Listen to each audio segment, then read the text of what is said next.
আসসালামু আলাইকুম গ্রাম পাগল মানুষজন, আশা করি সকলেই ভালো আছেন। আজ আমি আপনাদেরকে স্বাগত জানাচ্ছি ময়মনসিংহ জেলার ধোবাউড়া উপজেলার ধোবাউড়া সদর ইউনিয়নের রাজীবপুর গ্রাম থেকে।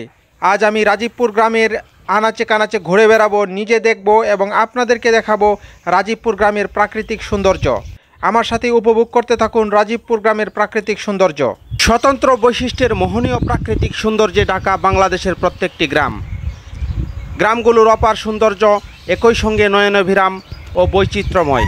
প্রত্যেকটি ঋতুর পরিবর্তনের সাথে সাথে তার পাল্টে যায় নতুন রূপ, নতুন বৈশিষ্ট্য। যদিও ক্রমাগত নগরায়নের ফলে গ্রামের সৌন্দর্য এখন হুমকির মুখে। গ্রামের নানা ঐতিহ্য এবং রূপ আর সৌন্দর্য আর দেখতে পাওয়া যায় না।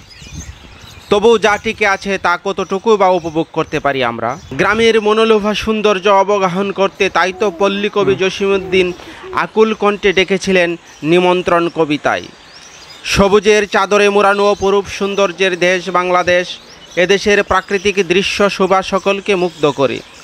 বাংলাদেশের প্রাকৃতিক সৌন্দর্যের রূপ খুবই বিচিত্র।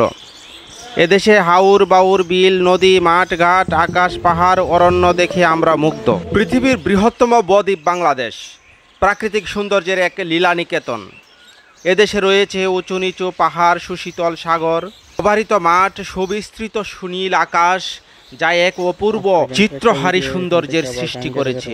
নদী বিধৌত সরস ভূমি বলে হয়তো এখনও অনায়াসে অসংখ্য বৃক্ষ জন্মে, যা সবুজের সমারোহের সৃষ্টি করে। সরকারি হিসেবে বাংলাদেশের গ্রামের সংখ্যা প্রায় 70,000-এর মতো। সবচেয়ে বড় গ্রাম হচ্ছে সিলেটের হবিগঞ্জের বানিয়াচং, সবচেয়ে ছোট গ্রাম হচ্ছে তিলইন। তিলইন গ্রামের অবস্থান হচ্ছে কুমিল্লার লালমাই উপজেলার ঘর ইউনিয়নের। সবচেয়ে ছোট এই গ্রামের লোক সংখ্যা মাত্র 38 জন। নদী প্রধান দেশ হওয়ায় বাংলাদেশের অধিকাংশ গ্রামের সাথেই নদীর নিবিড় সম্পর্ক। গ্রামের অধিকাংশ মানুষের জীবন জীবিকার সাথে নদীর সম্পর্ক রয়েছে নিবিড়ভাবে। পদ্মা, মেঘনা, যমুনা, সুরমা, করতোয়া, ব্রহ্মপুত্র সহ 2 শতাধিক নদী বয়ে গেছে অধিকাংশ গ্রামাঞ্চলের বুক চিরে।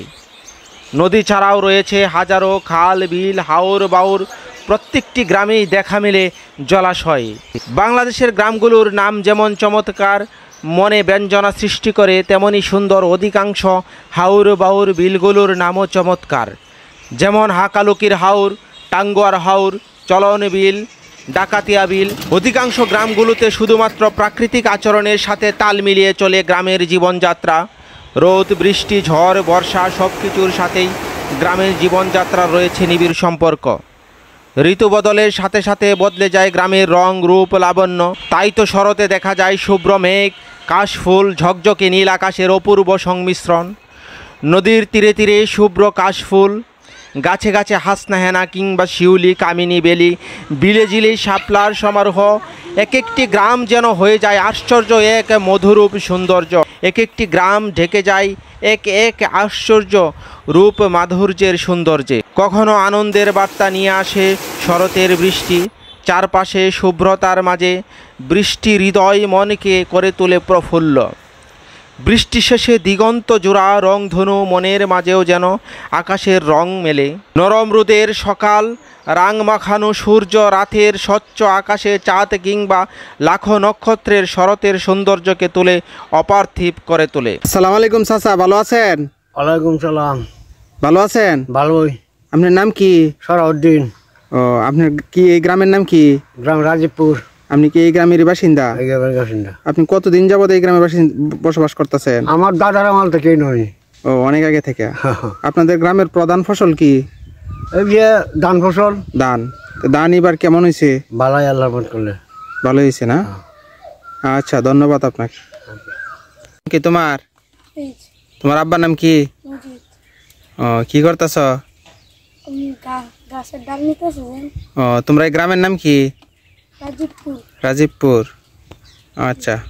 শরতের রূপে মুগ্ধ হয়ে নজরুল লিখেছিলেন, সই পাতালো কি শরতে আজিকে স্নিগ্ধ আকাশ ধরণী, নীলিমা বাহিয়া সাউগাত নিয়া নামিছে মেঘের তরণী।